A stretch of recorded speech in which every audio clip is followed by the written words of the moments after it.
Silakan Bu Mutia, kita langsung lanjutkan saja ya. Sepertinya Bu Mutia sedang di perjalanan juga.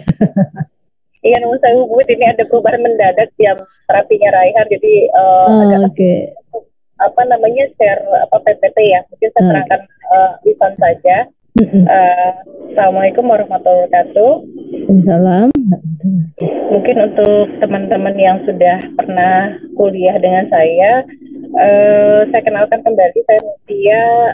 Saya satu dengan Pak Bambang Heru di komputasi, tapi yang sudah diterangkan dengan Pak Bambang tadi bahwa kita punya beberapa subtopik gitu ya, beberapa peminatan. Jadi kalau saya lebih banyak bergerak di simulasi fisika dan kriptografi. Kriptografi itu lebih kepada security jaringan biasanya. Jadi, yang berhubungan dengan fisika itu ada di simulasi dan kriptografi kuantum. Jadi saya lebih concern di sana. Nah, kalau untuk simulasi sendiri, saya yakin teman-teman ada yang sudah pernah mendengar dan sudah ada yang mungkin melihat mata kuliahnya. Jadi di simulasi fisika ini biasanya membantu kita untuk memprediksi sesuatu gitu. Jadi kalau Pak Bambang tadi sebutkan komputasi itu sangat berguna sekarang, banyak dicari orang. Kenapa? Karena sangat ada kalanya satu kasus itu dia terlalu mahal untuk dikerjakan, dia terlalu bahaya untuk dikerjakan, atau dengan alasan yang lainnya sehingga harus dicoba dikomputasi dulu gitu. Jadi kalau misalkan membantu satu kasus yang sangat mahal, yang costly gitu disimulasikan, sehingga dari simulasi itu teman-teman dapat data sehingga mana sih yang pas, sehingga kita coba itu kemungkinan berhasilnya bisa besar persentasenya, sehingga tidak costly. Karena kalau gagal kan kita bikin lagi, uji coba lagi, bikin lagi, uji coba lagi, itu costly banget. Contohnya membuat roket misalkan. Roket itu saya yakin bukan hal yang simple ya, complicated, banyak engineer yang ada di sana, dari kimia, fisika, material, semua ada di sana, sehingga kalau misalkan kita tidak prediksi dulu misalnya komponen propelannya seperti apa, kemudian pada saat launchingnya mau digimanakan gitu, itu akan sangat costly karena kita butuh material yang sangat banyak. Sehingga komputasi dibutuhkan di sini. Biasanya kita melakukan simulasi awal, perhitungan awal, kira-kira komposisi, kemudian posisi yang baik itu seperti apa, sehingga pada saat launching kita tidak membuang material, gitu. Jadi nggak mahal.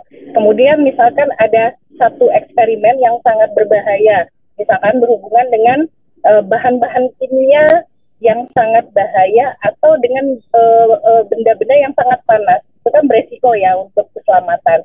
Sehingga kadang-kadang dibutuhkan simulasi dulu atau komputasi dulu. Jadi kita membantu teman-teman yang akan melakukan eksperimen yang sangat ekstrim, sehingga kita dapatkan data pendahuluan, sehingga nanti pada saat dikerjakan tidak membahayakan orang-orang yang meneliti tersebut. Contohnya lagi, kita yang butuh yang agak cepat. Mungkin kalau teman-teman nonton film Armageddon lain-lain, itu di sana yang main siapa untuk prediksi, misalkan kapan sih si meteor itu sampai ke bumi gitu, itu kan pasti orang-orang komputasi ya, simulasi dia bikin prediksi.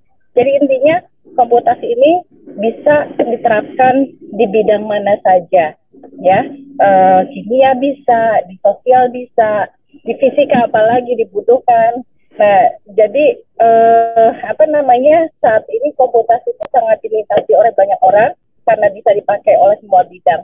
Dan kalau misalkan ditanya syaratnya apa sih kalau saya mau ikut komputasi, yang jelas teman-teman harus punya skill dan logik yang bagus sehingga bisa mengerjakan pemrograman itu dengan baik. Karena saya yakin tiap orang tuh beda ya Bu ya, ada yang logiknya bagus, ada yang lebih suka ke hands on kayak yang material. Jadi mohon tidak ikut-ikutan gitu. Oh, teman saya ikut fisika komputasi, saya ikut juga, tapi kamu ngerasa saya logiknya nggak dapet nih gitu. Karena kalau misalkan memang minat kamu nggak di sana dan dipaksakan, khawatir nanti akan tertunda tugas akhirnya karena terkendala tadi seperti yang Pak Mahir sampaikan. Jadi saya yakin kalian sudah besar semua, mawas diri, bisa sadar diri di mana sih potensi saya gitu. Sama kayak kamu waktu SD kan, gak semua orang senang matematik, gak semua orang senang fisika, gak semua orang senang kesenian atau menggambar, ya sama di fisika juga gitu. Kita punya beberapa bidang pilihan, silahkan cari potensi kamu ada di mana. Jangan dipaksakan kalau tidak suka atau tidak bisa, karena memang bidangmu bukan di situ. Dengan harapan kamu kamu bisa jadi ahli yang baik, kamu kreatif di situ, kamu produktif, dan kamu bisa menyelesaikan tugas-tugas akhir dengan cepat, on time. Jadi orang tua senang nih Bu Wit di rumah gitu ya, anaknya cepat lulus, bisa cepat Tepat dapat waktu kerja. ya. Iya, bisa cepat dapat mantu mungkin gitu. Mungkin seperti itu Bu Wit pengantar dari saya. Intinya fisika komputasi itu ada, kalau di saya ada simulasi fisika, kemudian ada kuantum kriptografi. Kalau kuantum kriptografi ini agak kuantum banget ya, yang mikro gitu, dan ini masih berkembang, belum banyak digunakan oleh orang lain, jadi masih butuh studi yang lebih lanjut. Kalau simulasi fisika metodenya banyak, saya yakin teman-teman ada yang baca Monte Carlo, kemudian ada event by event. Nah biasanya si simulasi ini memprediksi, contoh yang sudah dikerjakan oleh teman-teman pendahulu kalian, memprediksi sebaran abu vulkanis. Buat apa? Early warning system. Jadi kalau misalkan kalian pernah dengar ada pesawat yang tiba-tiba enjinnya mati karena dia menembus abu vulkanis, itu karena si abu vulkanis merusak mesin. Ya, jadi dengan simulasi ini nanti ke depannya kita mau bikin satu early warning system yang memberikan informasi kepada pesawat untuk menghindari track dari abu vulkanis sehingga pesawat itu bisa sampai di bandara dengan selamat. Kira-kira seperti itu contohnya. Mungkin itu dulu Bu Widya, mohon maaf atas keterbatasan ini, saya minta maaf sekali. Tapi intinya insya Allah kalau teman-teman memang bidangnya di komputasi, kami siap itu. Terima kasih Bu Wid. Ya, terima kasih Bu Mutia. Mungkin bisa kita buka sesi tanya jawab ya. Widya. Iya, silakan teman-teman. Jika kita langsung buka sesi tanya jawab ya, memberikan ini pertanyaan kepada Bu Mutia yang memang ingin Anda semua ketahui. Bu Mutia, mungkin tadi kan Bu Mutia kan ini ya, banyak penelitian di kuantum kriptografi ya. Nah, kuantum dan kriptografi gitu ya. Nah, itulah yang sebenarnya ditunggu-tunggu ya, mata kuliah pilihannya Bu Mutia. Jadi karena kesibukan Bu Mutia aja, jadi belum sempat disiapkan RPS-nya ya. Kalau materi sih kan sudah ada, dan itu sebenarnya di luar sana sedang sangat berkembang ya Bu Mutia. Kalau di ada kolega teman saya kuliah itu, beliau kebetulan ngajarnya di BINUS, itu juga topik penelitiannya mirip dengan Bu Mutia sebenarnya, dan itu bisa kolaborasi juga mungkin Bu Mutia ya. Dan kalau misalkan mahasiswa tertarik, tentunya apa sih Bu Mutia yang harus dipersiapkan ya? Tadi kan Bu Mutia kan tadi menyampaikan skill komputasi dan analisisnya harus kuat gitu ya. Nah, sementara mata kuliahnya kan yang tersedia baru simulasi fisika ya, mungkin beberapa mata kuliah Pak Bambang Heru. Nah, itu apa lagi yang harus dipersiapkan? Yang jelas sih harus rajin latihan di komputasinya ya Bu, eksplor beberapa kasus gitu. Karena kalau komputasi itu intinya adalah kita memang minat di situ, kita mau mencoba dan kita banyak latihan. Karena dengan latihan itu kita skill untuk komputasinya akan terasah. Kita akan bikin program yang mungkin tidak banyak flowchartnya, tidak banyak codingnya, tapi itu bisa menyelesaikan satu persoalan. Jadi semakin pendek codingnya, biasanya itu yang bagus gitu. Jadi intinya sih sebenarnya latihan. Kalau memang suka di situ, Bu Wid mungkin kayaknya nggak bisa panjang. Ini mau masuk ke ruang terapi tapi anaknya. Oh iya, baik Bu Mutia. Mungkin kalau misalkan nanti ada teman-teman yang mau berdiskusi, boleh ditulis ya Bu Mutia ya nanti. Dan kami juga menunggu ini Bu, materi ya, nanti mudah-mudahan PPT-nya bisa dikirim ke saya supaya saya sampaikan ke mahasiswa ya. Baik, terima kasih Bu Mutia atas kesediaan waktunya ya. Oke. Ya, mungkin Bu Mutia gimana, akan live? Boleh kalau misalkan. Iya, kelihatannya harus diantar, ini nggak mau sama abang. Oh iya, siap ya. Terima kasih Bu Mutia ya. Ya. Ya, Pak Haris. Ya ini ternyata Bu Mutia waktunya tidak cukup panjang ya tadi, tiba-tiba ada apa namanya, ada kegiatan yang tidak bisa ditinggalkan. Mungkin Pak Haris juga bisa sharing. Pak Haris kan sempat juga ini ya, penelitian yang mirip-mirip dengan Pak Bambang Heru ya. Iya. Nah itu apa tuh Pak Haris? Nggak usah pakai PPT deh kalau belum disiapin. Ya, mungkin saya perkenalkan dulu ya teman-teman. Ini adalah dosen muda ya yang baru join di Fisika UNJ. Baru banget ya Pak Haris ya, sebenarnya sudah sejak Maret ya, cuman baru mulai ke kampus itu bulan apa, Mei ya Pak Haris ya? Bulan Mei ya. Bulan Mei ya Pak Haris ini S1 dan S2-nya di UGM ya. Apa namanya, dan sekarang sebenarnya sedang S3 ya Pak Haris ya. Ya.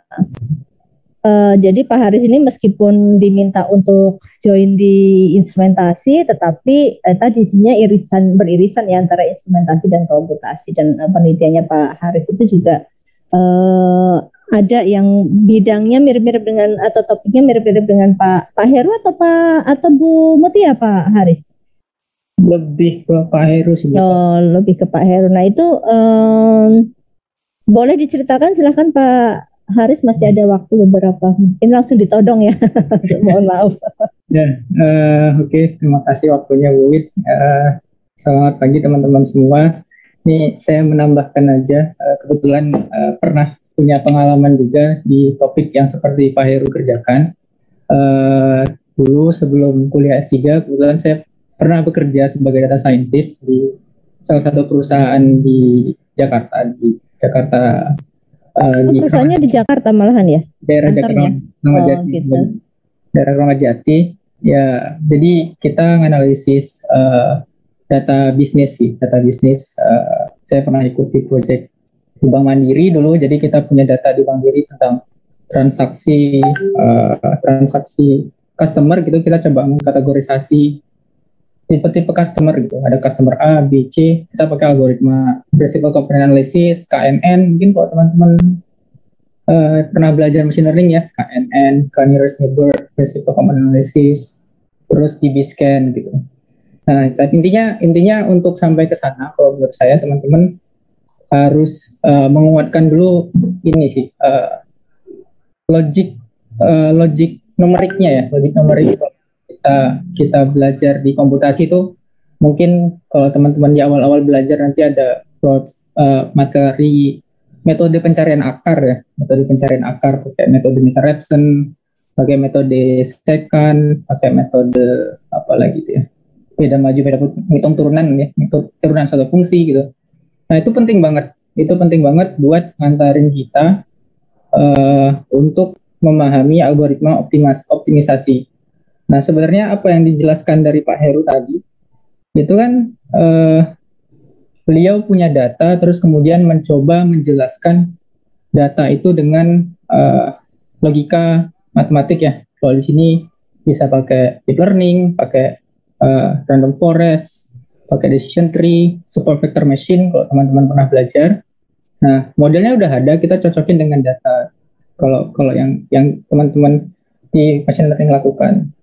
Nah, sebenarnya di situ sama logikanya seperti yang kita lakukan di fitting fungsi. Jadi bahasanya orang computer science untuk mengatakan fitting fungsi itu adalah machine learning. Tapi kalau kita di orang fisika sebenarnya itu fitting aja, fitting data gitu ya, fitting data. Nah, jadi untuk sampai ke sana, kalau menurut saya teman-teman harus bisa belajar logika numerik yang kuat, terus pemrogramannya harus diasah, harus dicoba sih. Jadi itu karena pemrograman itu skill, dia itu kayak bahasa lah.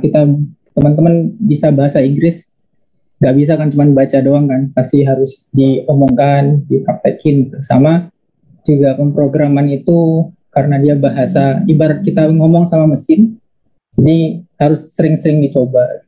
Kayak banyak tuh masalah-masalah pemrograman di internet yang bisa teman-teman cari. Kayak misalnya masalah sederhana aja, mulai dari hitunglah bilangan prima dari 1 sampai 100. ada berapa banyak gitu. Nah, coba dibuat programnya, itu kan masalah sederhana. Nah, bisa mulai dari situ. Atau hitunglah jumlah bilangan genap dari 0 sampai 1000. Itu masalah sederhana tapi itu sangat sangat membantu. Sangat membantu buat teman-teman untuk belajar lah. Nah, kebetulan saya kemarin baru nyoba nulis ya. Nulis, mungkin saya share tulisan saya aja. Jadi saya coba, tapi ini belum dipublish, baru ya sekedar buat untuk seminar nasional. Jadi saya coba pakai convolutional neural network. Kalau teman-teman pernah belajar deep learning ya, deep learning.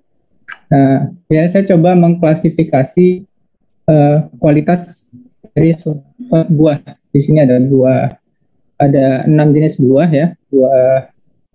Jadi masing-masing buah itu punya 3 kategori, good, bad, and mixed gitu. Nah, saya punya gambarnya yang saya download dari beberapa sumber gitu. Ini ada buah yang ini kalau dia ada spot itu ini berarti dia jelek. Ada bad ini dia jelek. Kalau dia bagus kayak gini ya, dia bagus gitu. Nah, kita coba buat algoritma klasifikasian convolutional network. Jadi sebenarnya apa itu convolutional neural network itu? Nah, sebenarnya convolutional itu ada di sini. Jadi dia ada fitur buat mengekstraksi network buat mengekstraksi fitur dari sebuah gambar. Kalau gambar gitu, itu masukin ke machine learning, harus tahu dulu fiturnya apa. Fiturnya itu kita harus ekstraksi ya. Kalau kita melihat gambar kan kita bisa bilang gambar apel karena yang bulat, warnanya merah gitu ya. Melihat jeruk warnanya bulat, warnanya hijau dengan tekstur tertentu, itu secara penglihatan kita. Kalau dari mesin kan nggak punya definisi tentang tekstur seperti halnya itu akan kepada mesin untuk punya definisi untuk bahan-bahan gambar ya. Nah, kalau di machine learning untuk ekstraksi fitur, nama networknya itu biasa dipakainya convolutional neural network.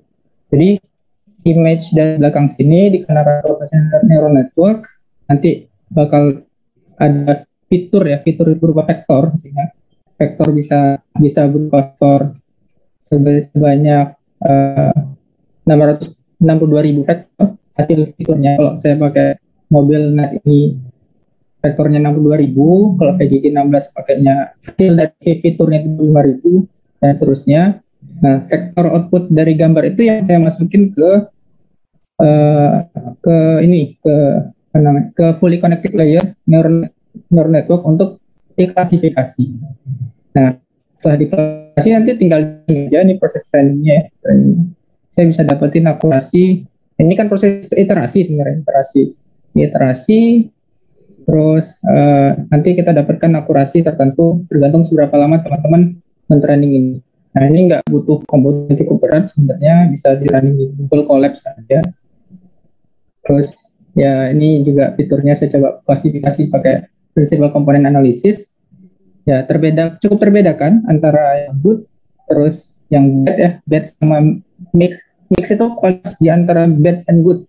Jadi ya secara fiturnya yang mix and bad itu kecampur, tapi antara good and bad itu jelas kepisah. Tapi untuk yang VGG16 ini main pisah sih. Nah, tapi meskipun tercampur kayak gini, ini kan plot low dimensional. Jadi bisa jadi di dimensi yang lebih tinggi dia sebenarnya terpisah. Tapi kalau ketika kita lihat di dimensi 2 dimensi dia kecampur, nggak masalah. Buktinya ketika kita running pakai convolutional neural network, dia bisa ngeklasifikasiin lumayan bagus ya, sampai akurasi 95% nih yang pakai ResNet 50. Cuman ResNet 50 ini parameternya banyak banget. Kalau kita mau deploy di komputer dia bakal butuh resource gede. Ya mungkin yang kalau kita punya komputernya agak kecil tapi mau akurasi tinggi ya mungkin bagusnya pakai EfficientNet ini.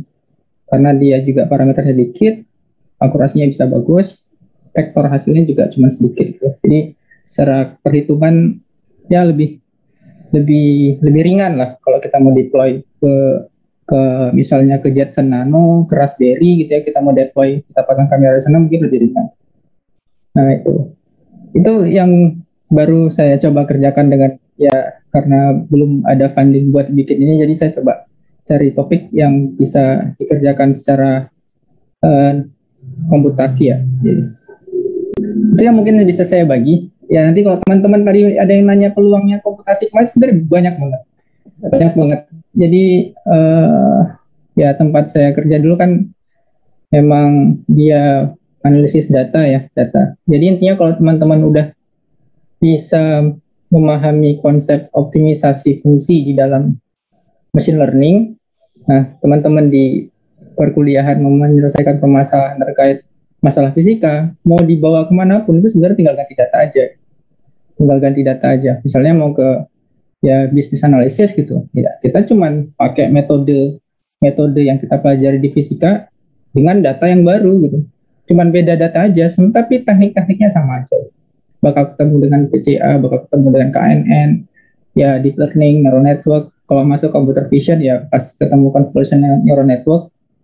Sekarang yang lagi rame itu untuk yang fisika mungkin graph neural network, tapi saya belum begitu paham, lagi belajar juga yang buat memodelkan molekul gitu. Nah itu lagi rame masuk ke sana. Kalau teman-teman lihat di Google itu ada pecahan perusahaan dari Google namanya DeepMind gitu. DeepMind itu foundernya Demis Hassabis ya. Dia mendirikan DeepMind itu. Nah itu mereka melakukan simulasi molekul, protein folding.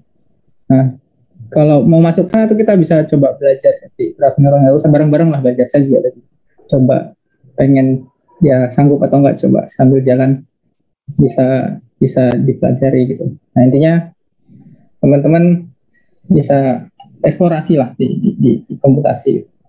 Banyak kesempatannya buat kalau mau bertanya masalah pekerjaan, insya Allah banyak ya. Metode yang penting tuh kemauan teman-teman buat mencari, belajar sendiri. Intinya kita harus belajar sendiri. Kalau dari dosen mungkin ya bisa ngasihnya fondasi dasarnya, tapi untuk pengembangannya teman-teman harus aktif mencari. Kalau bayangan saya itu ya itu sih mungkin yang bisa. Ya, baik. Ya, terima kasih Pak Haris. Ini sudah ada yang bertanya, boleh langsung kita persilahkan ya. Pak Haris, ya, ada pertanyaan dari Abdullah Muaz, silakan Abdullah Muaz. Baik, terima kasih Bu Widya. Saya ingin bertanya Pak Haris, kan untuk fisika komputasi itu kan nanti bisa menjadi data analis atau data scientist. Mungkin nanti untuk pekerjaannya yang berbeda dari komputasi dan juga di pekerjaan itu tipe datanya ya Pak? Iya. Nah, saya ingin bertanya untuk data-data fisika itu kan atau data fisik kan biasanya dimiliki sama instansi-instansi tertentu yang datanya nggak terlalu dibuka lebar seperti data-data yang biasa dipelajari atau untuk yang bisnis itu Pak. Nah, saya ingin bertanya bagaimana cara kita bisa memiliki akses untuk mendapatkan data-data tersebut Pak? Iya. Oke, ya bisa Bang. Sebenarnya kalau data science di fisika khususnya di Indonesia ya, yang masuk ke sains itu belum banyak yang ngerjain sih. Jadi komputasi di fisika itu yang mungkin modelnya kayak Pak Teguh, Pak Rizal, itu kan sebenarnya logika optimisasi fungsi. Jadi dia nggak based on data, dia pakai, jadi ada komputasi berbasis first principle namanya. First principle itu kita nyusun fondasi dasarnya. Kayak misalnya kalau di material kita nyusun atom-atomnya, kita susun. Nah, udah susun terus baru kita hitung. Nah, itu komputasi dengan first principle. Tapi kalau di machine learning, kita harus punya data dulu. Nah, data itu yang kita buat untuk model. Nah, selama ini di bisnis kan data itu banyak. Nah, kalau di Indonesia, ya saya nggak tahu sih. Kalau di UGM belum ada yang pakai data, terus kemudian di data itu dipakai buat mensimulasi di data fisika gitu. Nah, di UNJ juga mungkin kalau Pak Teguh juga sudah mulai ke sana ya, tapi data-data citra satelit. Nah, tadi kalau pertanyaannya terkait dengan data, nah sebenarnya banyak bisa dicari. Misalnya data ini ya, data struktur material terhadap band gap gitu ya. Jadi kita punya susunan material, terus band gapnya berapa? Nah, itu ada. Misalnya data kita punya data material, terus kemudian solubilitasnya dalam larutan berapa derajat kelarutannya, dilarut dalam bahan apa, itu ada datanya dan banyak. Nah, kalau tertarik mencari data itu bisa baca jurnal-jurnal yang tadi dikasih Pak Teguh. Terus kemudian coba track itu mereka pakai data apa. Nah, itu kalian baca, terus dibaca teruntut, nanti bisa nemu tuh dia mengambil data dari mana. Nah, bahkan tuh kalau teman-teman lihat websitenya CERN ya, CERN itu ngopen data tumbukan partikelnya. Tapi itu lumayan sulit banget itu kalau kita masuk ke sana. Saya nggak ngerti sih itu gimana cara analisisnya. Tapi itu terbuka sih data-data kayak gitu. Kalau bisnis memang banyak, kalau data bisnis ya. Data bisnis kayak data untuk ya Brazilian e-commerce gitu. Terus data buat belajar gitu ya, teman-teman yang udah sering belajar Python mungkin sangat familiar dengan data iris ya. Data iris.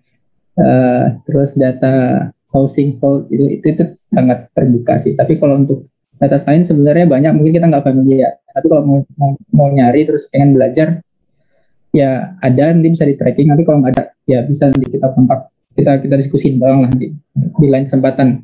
Kalau misalnya butuh data buat belajar,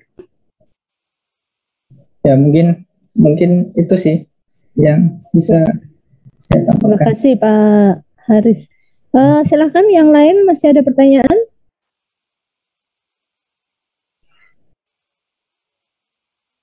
Pak Haris dulu waktu kerja itu kan berarti sudah lulus S2 ya Pak Haris ya? Iya Bu, habis Ya, S2.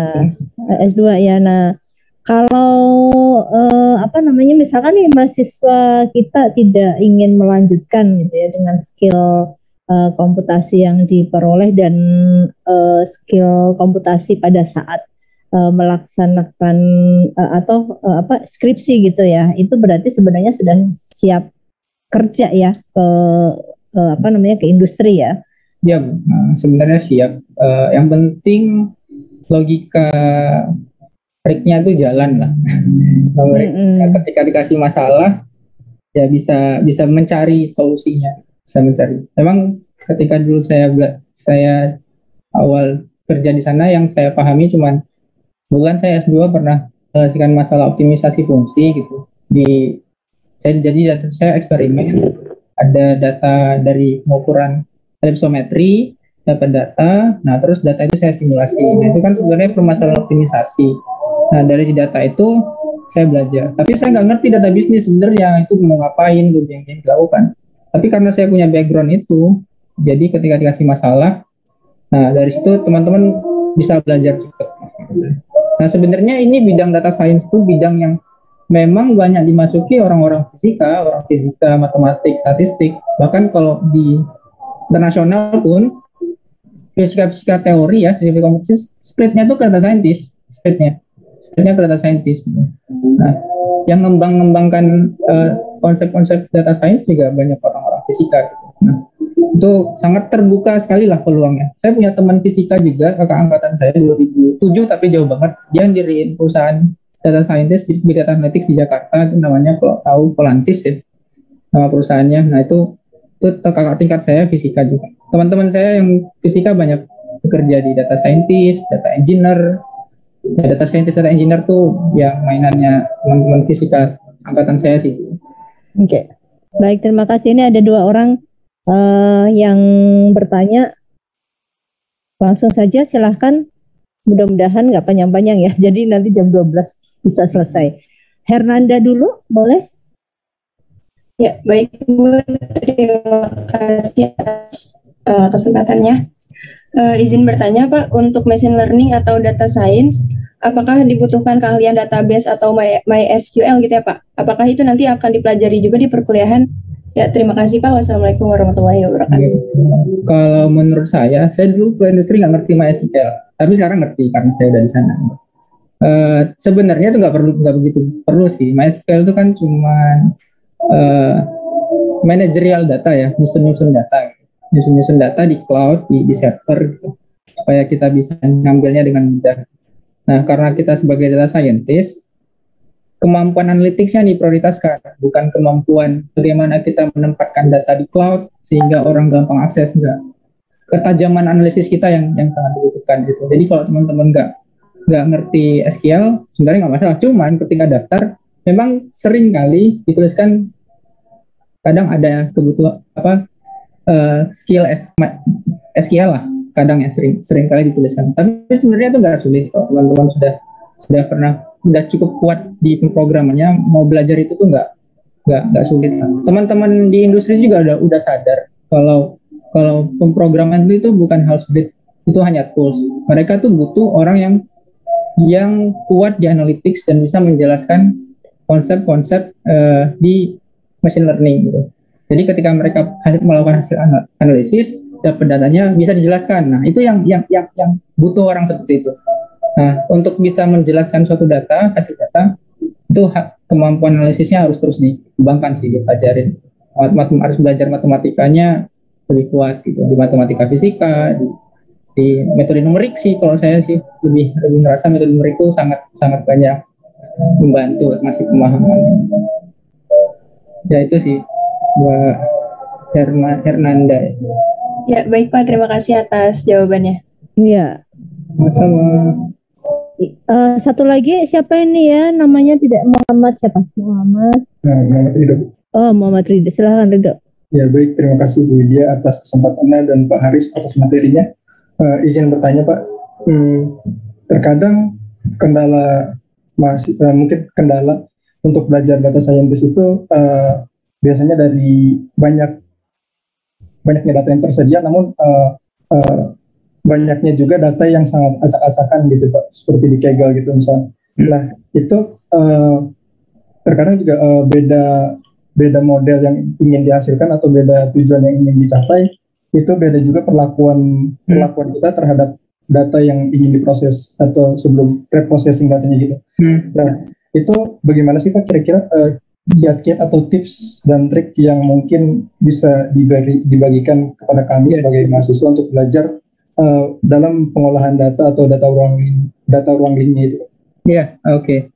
Nah, ya memang setiap beda data pasti beda treatmentnya, pre-processingnya ya, tergantung nanti teman-teman dari data itu mau dilakukan apa, mau dilakukan klasifikasi. Biasanya kan masalah machine learning itu ada dua ya, masalah klasifikasi atau masalah regresi gitu. Nah, ketika teman-teman mau melakukan analisis klasifikasi, nanti itu ada beberapa pilihan algoritma yang bisa teman-teman pakai gitu. Misalnya klasifikasi pakai support vector machine, pakai random forest classifier, decision tree classifier gitu. Atau permasalahan regression, pakai linear regression yang sederhana, terus random forest regression, regresor atau stochastic gradient descent regressor. Nah, itu harus ditentukan dulu. Ini masalah klasifikasi atau masalah regresi gitu.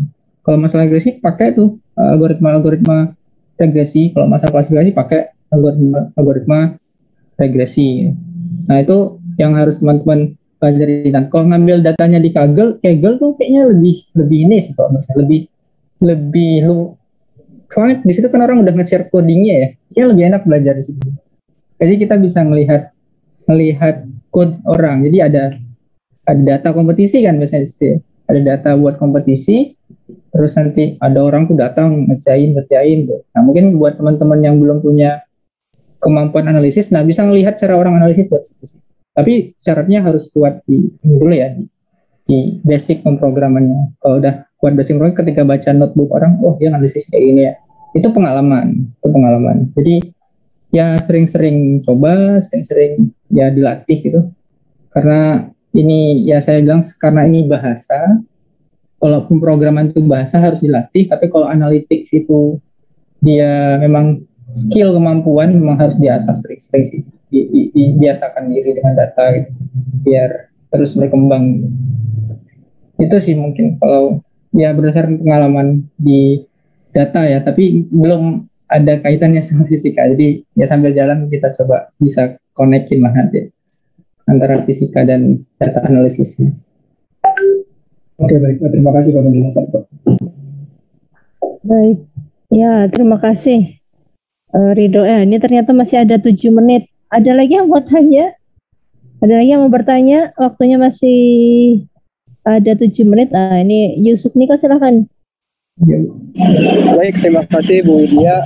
Izin bertanya, Pak. Untuk data science sendiri itu kita memakai R Studio nggak, Pak? R Studio, R ya bisa pakai R, cuman R itu udah agak obsolete sih. Jadi R itu kalau di kampus ya, itu banyaknya dipakai teman-teman statistik.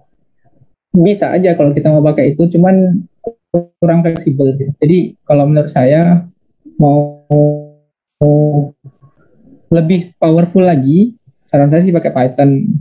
Python itu modul-modulnya udah banyak banget. Jadi kalau kita mau belajar, komunitasnya udah luas banget. Ketika kita punya masalah dengan Python, kita nyari di Stack Overflow, kita tanya di sana, itu udah banyak orang yang jawab gitu. Tapi kalau teman-teman pakainya R, bahasa R, nanti mentok, nggak bisa ngerjain, nyari di Stack Overflow atau di Google gitu ya.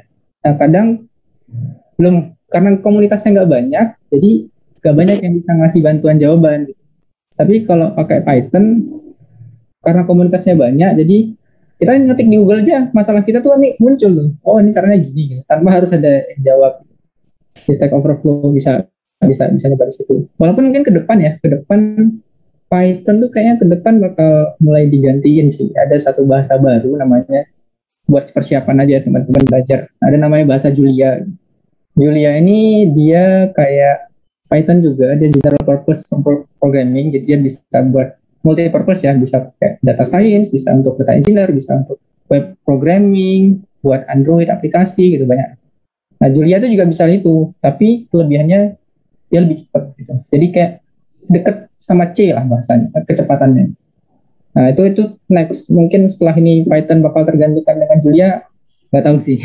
Ya kita lihat aja, tapi buat persiapan atau tertarik mau komputasi yang cepat tapi dengan bahasa yang lebih manusiawi ya. Manusiawi maksudnya Python itu kan bahasa mesin yang agak manusiawi. Nah bisa coba belajar Julia sih.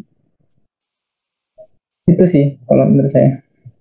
Ya baik, terima kasih Pak atas penjelasan. Ya sama-sama. Baik. Ada lagi? Ada lagi? Masih ada? Abdullah Mu'adz. Oh Mu'adz, oh iya, Abdullah Mu'adz, silakan. Terima kasih Bu. Pak Haris, saya ingin bertanya, kan untuk fisika komputasi ini kan irisannya sangat besar sama computer science ya Pak. Gimana caranya biar kita bisa melakukan risetnya itu lebih ke riset fisika daripada ke riset computer science Pak? Soalnya itu agak membingungkan. Iya. Kadang kalau kita main ya komputasi itu beririsan sama computer science, tapi makanya kita jangan berperilaku seperti orang computer science. Kita kalau di industri bakal kalah sama mereka gitu. Bakal kalah. Jadi teman-teman pakai aja tuh modul. Kalau kita berperilaku seperti orang computer science, kalau computer science itu dia belajar hardware-nya, belajar arsitektur cloud, belajar database gitu ya. Tapi mereka nggak kuat matematikanya. Matematika mereka tuh nggak sekuat kita orang fisika gitu. Jadi buat menjadi ciri khas kita sebagai fisikawan yang masuk ke dalam computer science, kita bawa kekuatan analytics kita untuk menganalisis data. Nah, orang computer science yang mereka belajar computer science, mereka tuh nggak ngerti machine learning itu. Ya mungkin mereka ngerti makainya mereka ngerti import modul, terus running, fitting gitu ya, terus predict gitu. Nah itu tuh mereka ngerti. Tapi di balik itu mereka nggak ngerti gitu. Di balik itu, nah untuk memahami di balik itu kita harus belajar dulu algoritma optimisasi. Ya itu tadi saya bilang metode interruption, metode steepest descent kalau pernah belajar ya. Atau kalau di machine learning teman-teman pernah dengar gradient descent ya. Gradient descent itu kan sebenarnya turunannya dari interruption kalau kita belajar di metode numerik. Nah itu yang kita bawa logika kekuatan kita dalam menganalisis data, metode matematiknya. Jadi kalau teman-teman fokus saja di analisis data itu, belajar machine learning kan banyak banget ya. Teman-teman kuasain tuh modul, kalau di Python tuh ada Skylern ya buat machine learning. Kuasain semuanya, terus next step-nya ke TensorFlow, nanti belajar di deep learning, terus belajar convolutional neural network, belajar LSTM, long term short memory gitu ya, terus belajar graph convolutional, itu kan masih banyak banget. Kalau kalian punya cukup waktu untuk menguasai itu tuh hebat banget kalau menurut saya itu bisa menguasai itu. Dan orang saya nggak ngerti itu, nggak cukup dalam. Di Indonesia ya atau di luar ya mungkin banyak yang ngerti. Tapi kalau kalian punya cukup waktu untuk menguasai ini semua, udah terus nggak ngerti masalah arsitektur cloud tuh nggak masalah, nggak ngerti masalah databasing itu nggak masalah, sekarang sama mereka. Tapi kalian kuasain aja ini, ya gimana aplikasinya untuk NLP, gimana aplikasinya untuk computer vision, gimana aplikasinya untuk masalah-masalah di bisnis ya. Tapi kalau kita di kampus ya kita harus juga berpikir bagaimana menghubungkan ini dengan masalah-masalah di fisika gitu. Ya ada banyak sih jurnal tadi yang dijelasin Pak Bambang Heru yang bisa teman-teman pelajari. Ya itu sih. Baik, sudah jelas ya Abdullah Muaz ya. Oke. Ini sudah jam 11.59, kita cukupkan ya Pak Haris ya. Mudah-mudahan tidak ada pertanyaan lagi. Kalaupun masih ada, tidak apa-apa, nanti bisa langsung ke Pak Haris atau lewat saya atau lewat ketua kelasnya. Baik Pak Haris, terima kasih sudah memberikan atau sudah bersedia ini ya, sharing pengalaman ya. Ya, nanti untuk semester 5 besok Pak Haris belum mengampu mata kuliah pilihan ya, karena mata kuliah wajibnya sudah cukup banyak ya. Cuman kalau misalkan ada mahasiswa ingin diskusi dengan Pak Haris, kami persilahkan, karena mahasiswa 2020 ya, berarti kan semester 5 ini sebetulnya jadwalnya sudah ada ya untuk semester depan, sudah disusun sampai begadang-begadang gitu, dan kemungkinan besar memang kalian banyak offline ya. Jadi kalau misalkan di kampus Pak Aris juga banyak jam mengajar, kalian bisa diskusi dengan Pak Aris ya, meskipun Pak Aris tidak mengajar mata kuliah pilihan ya. Baik, sekali lagi terima kasih Pak Haris, terima kasih tadi Pak Bambang Heru juga sudah menyampaikan cukup banyak. Untuk Bu Mutia mungkin nanti materinya juga akan menyusul ya. Saya juga mengucapkan terima kasih kepada teman-teman atas atensinya ya, pertanyaannya cukup banyak, artinya harapan saya juga banyak ya yang tertarik di bidang komputasi. Komputasi kita ada komputasi material juga yang sudah dipaparkan minggu lalu, hari ini juga sudah ya. Jadi karena timnya itu banyak sih, saya timnya banyak dan toolsnya mungkin lebih sederhana ya dibandingkan dengan material yang eksperimen atau mungkin dengan instrumentasi. Jadi harapannya ya banyak mahasiswa tertarik untuk bisa penelitian di bidang ini. Tapi harus diingat ya bahwa jangan ikut-ikutan. Kalau misalkan memang tidak passionnya itu atau tadi analisisnya itu dan tidak mau mengulik, kan harus ini ya, harus banyak belajar, harus banyak berlatih. Tadi Pak Aris menyampaikan seperti itu. Nah itu kalau misalkan memang kepingin terus mau belajar dan meluangkan waktu lebih banyak, ya itu kan harus balance ya, kepingin iya, belum mampu tapi mau belajar. Nah itu kami persilahkan untuk bisa join juga dengan tim fisika komputasi, mau Pak Heru, Pak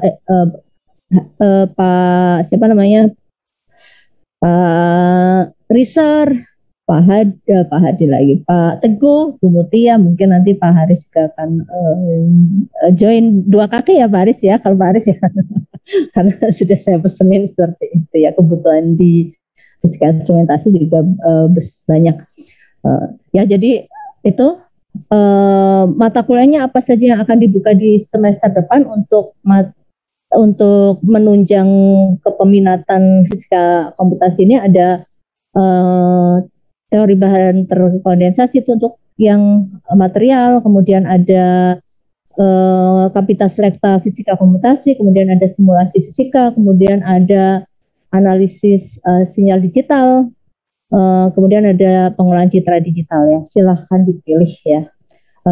Kami buka 5 mata kuliah tersebut. di jam yang kami set tidak akan bentrok dengan mata kuliah wajib. Gitu ya.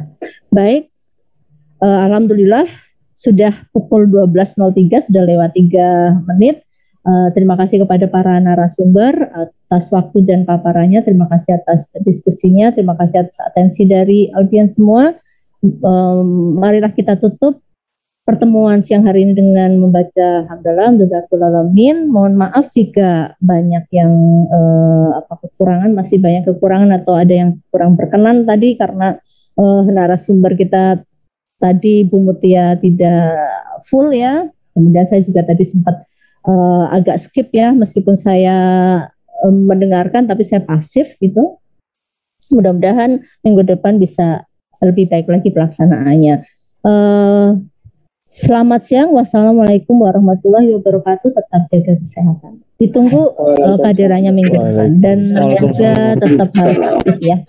Oh ya, satu lagi jangan lupa untuk mengisi daftar hadir, ada di kolom linknya. Boleh disimpan ya ketua kelas, jadi minggu depan tidak perlu saya share lagi. Baik, izin saya tutup Zoom siang hari ini. Terima kasih semuanya. Ya, terima kasih.